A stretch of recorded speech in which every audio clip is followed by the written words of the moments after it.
నమస్కారం పిల్లలు, బాగున్నారా? నేను మీకు చెప్పబోతున్న కథ చీమలు నేర్పిన పాఠం. కానీ దీని మెయిన్ ఇంపార్టెంట్ మాత్రమే ఫస్ట్ మీకు చెప్తాను. తర్వాత కథ వినాలంటే వీడియోలోకి పోవాలి. అసలు చీమలు మనకి ఎంత ఉంటాయి? చిన్నగా ఉంటాయి. చిన్నగా ఉన్నాయి కదా అని వాటిని తక్కువ చేసి చూసామా, ఇక మనం అయిపోయినట్టే. అలా చీమలు ఏమేం చేయగలవో మనకు తర్వాత తెలుస్తుంది. అవిటికి గనక కోపం వస్తే మన పరిస్థితి ఎలా ఉంటుంది?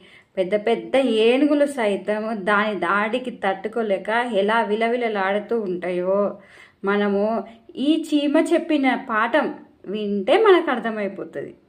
మనం ఎప్పుడు ఎవరిని తక్కువ అంచనా వేయకూడదు. చిన్నవే కదా అని తక్కువ చేసి చూడకూడదు. వేటికిచ్చే గౌరవం వాటికి ఇవ్వాలి. ఈ కథ నుంచి మనం అది నేర్చుకుంటాం. మెయిన్ నీతి అది. నేను చెప్పబోయే కథ వీడియోలో వింటే నేను చెప్పిన విషయం మీకు స్పష్టంగా అర్థమవుతుంది.